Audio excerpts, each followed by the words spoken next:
I feel like I am on the extinction list of some sort, like pediatricians are at risk of extinction. And I think that there's so many variables at play on keeping a pediatric practice afloat. The margins are so small. And if you want to continue seeing a pediatrician, you need to value your pediatrician now, and you value these well check visits, which really are just important touch points to check in on your child's development and growth and answer any questions that you have, because these are the things that pediatricians really offer that you're not going to get anywhere. Welcome to How I Doctor, where we're bringing joy back to medicine. Today, I'm joined by Dr. Ari Brown, a pediatrician in Austin, Texas, who's run her own independent practice, 411 Pediatrics, for more than 13 years and has been a pediatrician for more than 30. If you've had a baby any time in the last 2 decades, you have probably come across her books. The 411 series has sold millions of copies and really made her one of the most trusted parent educators in the country. Ari has spent 30 years building a career on being the doctor parents trust without question. Now she finds herself regularly defending that trust as a pediatrician. Today, we'll get into staying in independent practice and what that has taught her and what it actually takes to hold a parent's trust together when the ground underneath the science keeps shifting and changing, especially from social media. I'll be right back with Dr. Brown after these messages from our sponsors. Before we jump into the episode, I want to thank our sponsor, Evidently.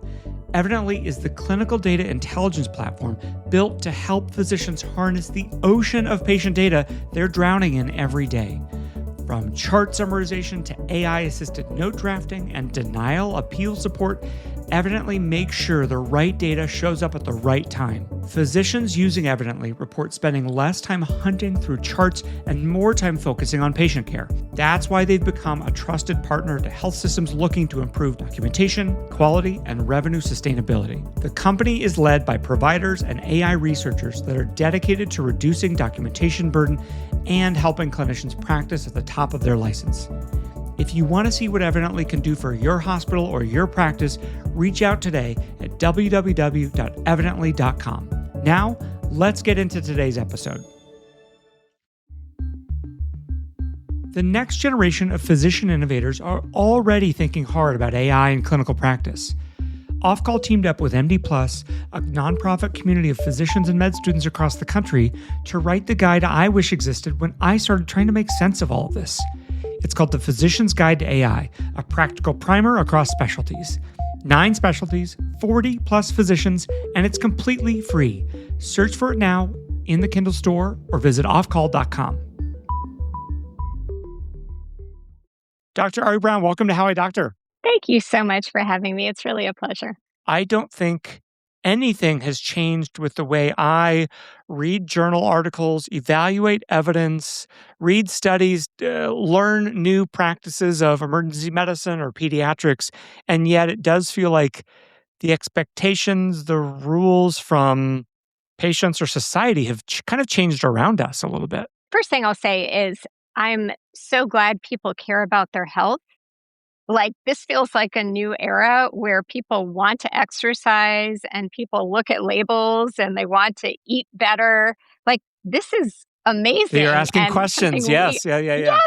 They're engaged. They want to learn. We did it. Right.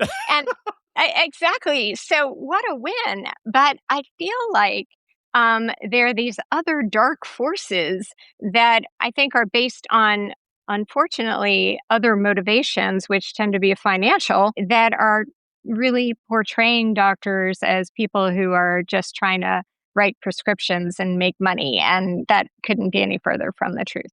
Yeah, it's just reflecting back during COVID, it was so disheartening and frustrating to hear and see all over social media this idea that, like, you guys are just raking in the dough from pushing the jab, like giving vaccines. And like pediatricians had to get on social media and say, like, we are not, have you seen the salaries of pediatricians? We are not raking in dough from giving vaccines to children. It's just not true. Right. And in fact, when vaccines do their job, we see fewer patients. So the Yes. financial incentive is actually flipped. Yeah. Like us wanting people to get vaccinated means that we have fewer sick kids in the office. We always have to explain to patients that what we're doing is to prevent illness and keep your kids from getting sick. And our goals are aligned. And at the end of the day, we're there to keep your kids healthy, which is exactly what you want your child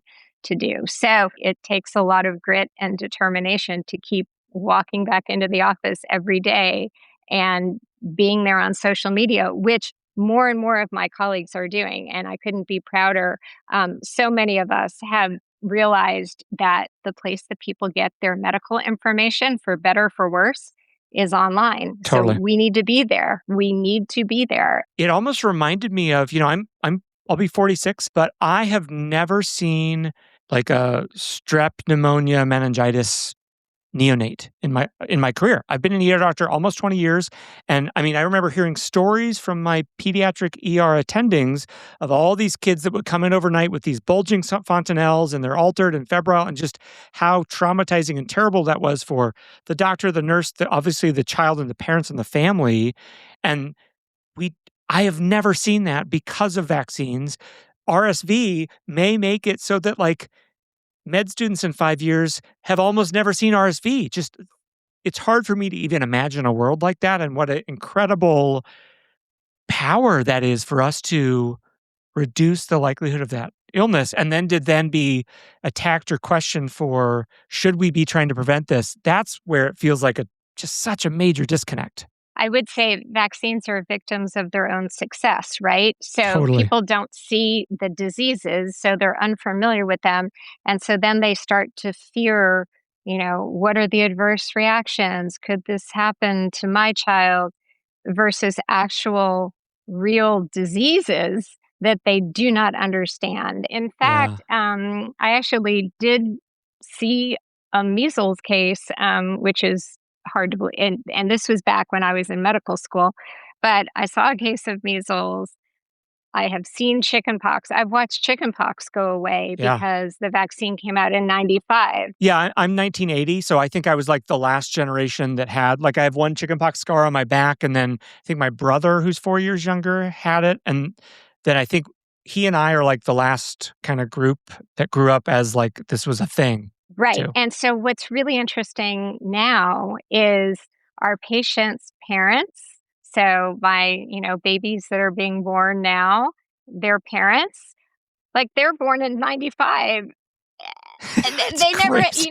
so they never had chickenpox. So this Yeah. is really kind of the first generation of parents who are not familiar with even chickenpox. This is why vaccines are so important, so that we don't have to see these diseases anymore. But then it's like history. You have to be teaching these things to young parents who are not familiar with these diseases. Ari, you're just such a good physician communicator, and your care and eloquence with your words comes through just in like the first 10 minutes that we've been talking. I'm curious, do you have tips or tricks for other physicians who are maybe trying to learn how to communicate clearly, but still navigate the fact that we are physicians? And I think we want to be precise and accurate, and we don't want to overpromise or underpromise as well. How have you found how to communicate best with parents? And I wonder if it even changes based on the parents' level of trust or with the system or with medicine as well. Well, at the end of the day, I view physicians as teachers. Like that, I mean, we have other skills, but like one that is so important is being a teacher. And so I hope that medical schools do better with communication training than what we got in medical school. I don't think that we got nearly as much, but I do sense that there is a priority on how to effectively communicate. So I'm Yeah. hoping that younger physicians have some formal training in it. And I think that families and the public, they just want to understand, and we're not trying to scare them, The goal is not to scare people, but you also have to trust that they're going to be able to process this information, and not all of it's going to be pretty. And there are things that we don't know. And I think when you're very honest with families, whether you're delivering, bad news about somebody's diagnosis Hmm. or, managing what comes next, on our whatever pandemic hit parade, like you have to be able to say, this is what we know, this is what we don't know. But I think being honest, having an honest dialogue with families, and then leaving room for questions, that at the end of the day, that's the secret sauce, whether you're evaluating a patient in the ER or in exam room one, right? Yeah, I like your analogy of physicians as teachers. I've thought of us as like the original influencers, not the original, but like we fundamentally we can only encourage and recommend things to people because they're in your exam room for 15 minutes, they're in my ER maybe for a few hours, hopefully less. But like at the end of the day, I can only say, "Hey, I recommend that you take these antibiotics, or I recommend you take your blood pressure medicines, or I recommend you go for a walk every day." We can't control them. We can't say you have to do this. And so so much of our ability to improve our patients' lives is being on the same page as them, teaching them and trying to influence them of like, "Hey, I think you'll actually be better if you do these things too." A quick word about today's sponsor, Evidently.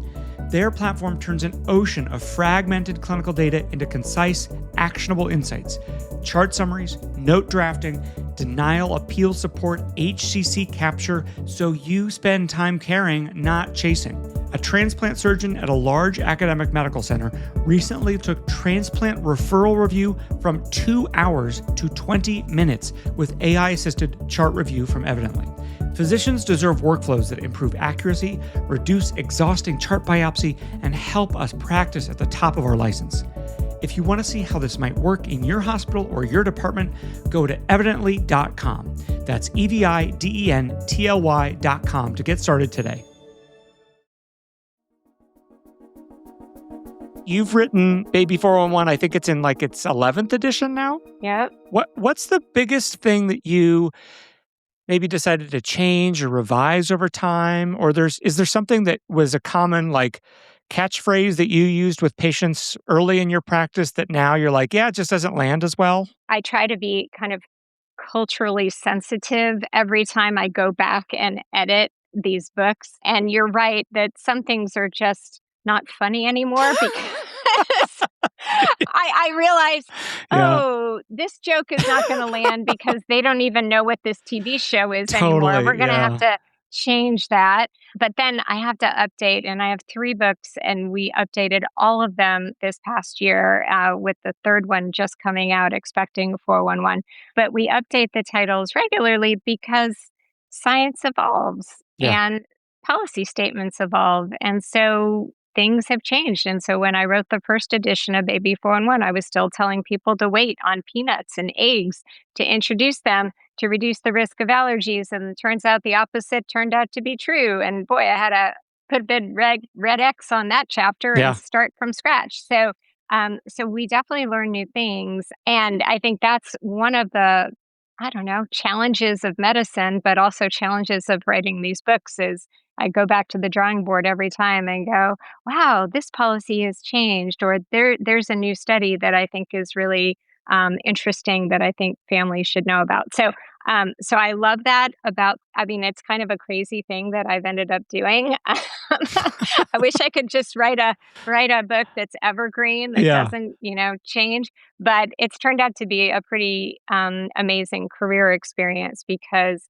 everything I do in the office gets reflected in the books, and the things that I write in the books I share with families in my office, and on social media. So That's it's right. it's it's been a great ride. What do you think makes pediatricians such great like advocates and spokespeople for medicine and doctors? Is it the fact that you're advocating for kind of younger patients who maybe don't have a total voice for themselves? Is it like what's the there's fire behind every pediatrician who, often comes across as very sweet and warm and caring, but then like, you cross a pediatrician and it's like, "Oh, you shouldn't have done that." Like there's such a tremendous spirit and advocacy for kind of doing the right thing as well. You said it. We are advocates for children who can't speak for themselves. And so that's part of our DNA. Yeah, And so then when you add, some controversy that comes up that is potentially going to harm children, I mean, we are like the mama bears. We're going to totally. show up. We will show up. And I love that about my colleagues. Yes. We are there. And so I think that part of the reason why so many pediatricians have shown up on social media is that we have been in the forefront and in the crosshairs for a variety of things that have come up, and we are not going to stand by silently. We are going to step up and we're going to speak up and we're going to help families. Yeah, and the fact that many parents, many especially many new parents these days, certainly more than like my parents, are getting 90%. I mean, just a massive amount of all of their information, whether it's health or medical or news from social media. And so it makes entire sense that pediatricians are, you know, going where their parents are. And also, there are people out there that are not giving people accurate information. So, unless we are out there providing trusted, reliable content, you know, people people suffer. We don't want people to make decisions for their health or for their child's health based on bad information. Dr. Brown, have you seen a difference in your practice with your families in how they're approaching questions? I mean, are they coming in with a different level of trust for you, or are they more skeptical of medicine, supplements, the industry, the people since maybe pre and post COVID?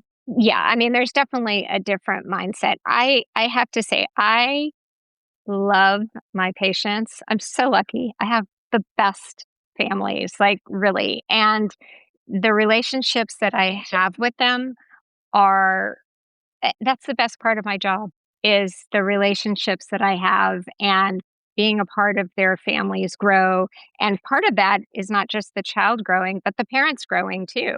So I get to be a part of that as well.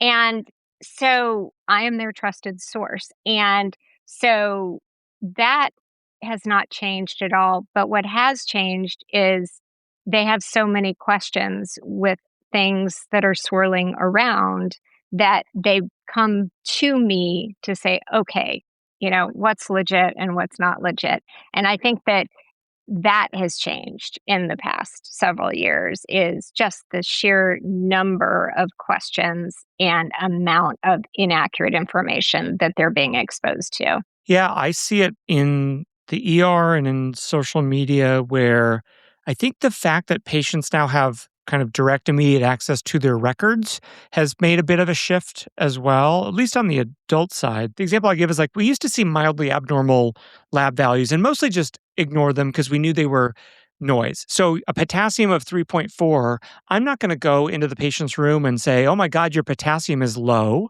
or it's abnormal or something like that, because I know there's a wide variation of what 3.4 could be 3.5 in 5 minutes if we rechecked it.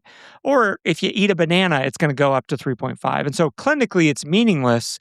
And so we physicians just kind of took that, I don't want to say burden, but we accepted that clinical noise and we didn't worry about it and it didn't bother us. But we also didn't tell it to the patient because to me, I felt like that's not valuable to tell this person 3.4 is clinically meaningless, especially if they're there for, I don't know, like an ankle pain or something that's not related to potassium at all. But now, because the trust is not as good, people think that you either are lazy or sloppy or miss something or you're hiding something if you don't go in and tell them and acknowledge, hey, your potassium's 3.4, don't worry about it almost. Are you seeing that in pediatrics as well? Yeah, so this is one of the whack-a-moles. Yeah. Yes. And I have to say that, I've dealt with it more with my siblings than with my patients, just because it's adult It's medicine yeah, and, you there's more lab testing. I Yeah, yeah. had I had this EKG and of course the results of entered the portal and it's abnormal and I was like, "Okay," I'm not telling you which sibling it was, and I'm like, "I'm sure that was the machine Yeah, read, wait yes, till the yes. doctor actually reads it. Oh, That's it's such a normal." great But of example. course this probably could have led to a heart attack, just the worry of the EKG that wasn't abnormal. And, how do I read this, CT scan result? What does this mean? And so it's really unfortunate. And that's one more thing about medicine that we now get to have on our plate is the families have access to these things before we can talk to them about it, but also B, can we talk about portal messages because that is a total whack-a-mole. Yeah. That I How many love in your practice, how many are you getting a day? can't even count. Can't even count. It's like coming at me from all sides, and I'm pretty good at multitasking, and so I'll answer them quickly between seeing patients because that's not what I wanna do when I'm in my pajamas at night, like, I don't wanna be doing that, but you have to get pretty good at that, and, I mean, I feel like that could be a whole new career is just answering portal messages for families, but, again, we're meeting people where they are, and people want a text message basically, and it's quick and it gets them an answer, and then they know what to do, and they don't maybe need to leave work to get an answer. Like they don't even have to come into the office. So there's a certain accessibility, which is awesome, but also the responsibility and burden on physicians, I do think is probably leading to some physician burnout, and that's Yeah. really unfortunate. Again, we're figuring out this whole new world, and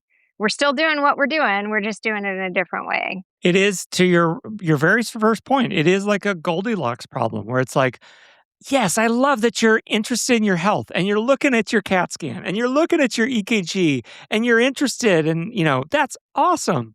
And also, oh my god, there's so many questions. Like, how do we find that balance between we want an engaged patient? I would take an engaged patient over someone who just says, "It's in the computer," or "I don't know the name of the medicine, it's in the computer," or "It's the blue pill." I would take an engaged person who has a list of all their meds any day of the week. But it also can be a lot sometimes too. Dr. Brown, I'm curious beyond maybe vaccine questions, what has changed for families you see day to day in the past, I don't know, decade? Is it what's the biggest trend? Is it nutrition, screen time, mental health? What do you think are you seeing that in 2016 was not really either on your radar or it was just starting to bubble up to the surface a little bit? Let's talk about growing up in a digital world because I do think that families, parents today have to navigate some real challenges that, when I was raising my own kids who are adults now, I was just dealing with that, but it's gotten so much more complicated today with screens and so there's always going to be the next thing, right? And so now it's AI. I don't know what's coming next. And honestly, technology moves faster than the science studying it.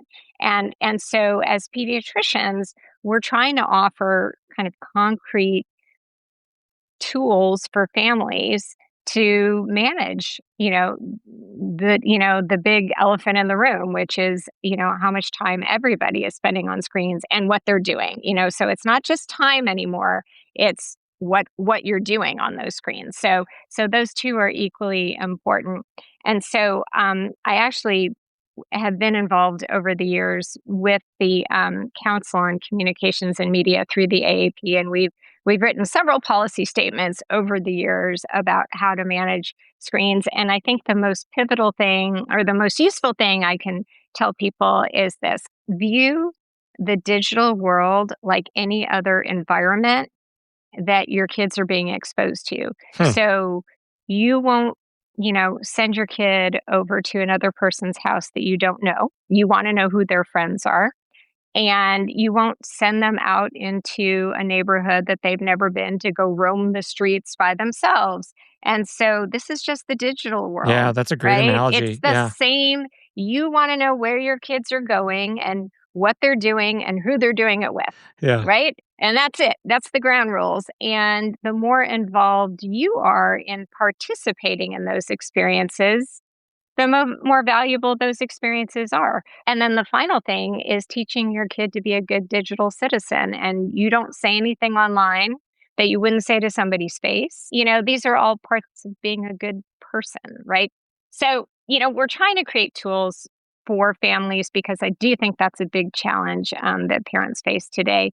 I would say the final thing that families are more interested in learning about, which I celebrate as somebody with a fellowship training in developmental pediatrics, is people really want to understand their kids' milestones and they want to know what's normal and they want to know if their child is developing typically or not. And if they are not hitting these milestones, they want to seek help because they've learned earlier intervention, the earlier support really helps kids succeed and thrive in the long term. So families are super interested in learning about their kids' milestones and learning how to support those milestones in their development. That's it's great to hear. I mean, I think there's often in the media just a lot of doom and gloom around the next generation, but I think, having parents that are interested in nutrition, what their kids are doing online, their mental health and their development is, that's what we should hope that parents are interested in. So that's great. They are, and they're working really hard too. Yeah. So Yeah. so yay parents. Dr. Brown, in our last few minutes here, maybe I'll just ask you some questions about what you hope for the future of pediatrics and medicine. What do you think the AAP and vaccines and trust in medicine looks like in 5 years? Do you think we are able to restore some of that trust and there's more alignment around vaccination in the country? I am an optimist at heart, and I think that when you have trusted sources that continue to provide the information and families have relationships with trusted sources, that is what leads to the confidence that families need in making healthcare decisions for their kids. I do think that the pandemic set back public health quite a bit, as well as trust in healthcare in general. But I think the longer the time goes, I think that we're all capable of doing our part to restore that trust. What makes you excited as an optimist, or what worries you about the future generation of pediatricians? I I really do worry about. I mean, I'm, Yeah, I'm I not worry gonna about lie. all of med students. I mean, I don't know. I feel like I had it easy. I don't know. It seems like it's a new world out there. What worries you Yeah, specifically?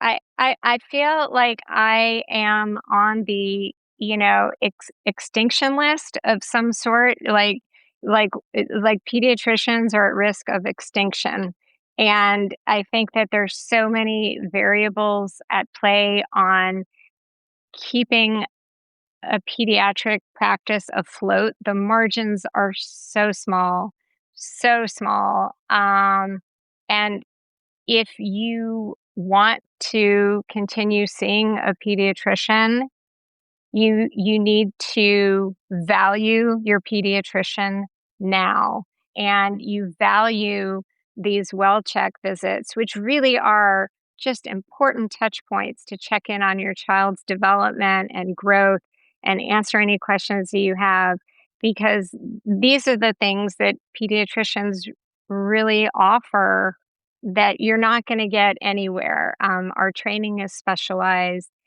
and we offer something that truly I think can make a difference when we find things that maybe, or we have a conversation, or we identify something that we might not have seen if you didn't come in just for a regular checkup.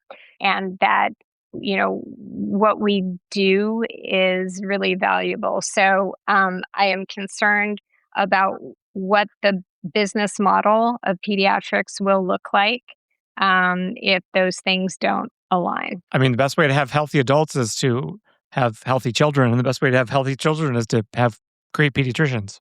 Well, one would hope. So,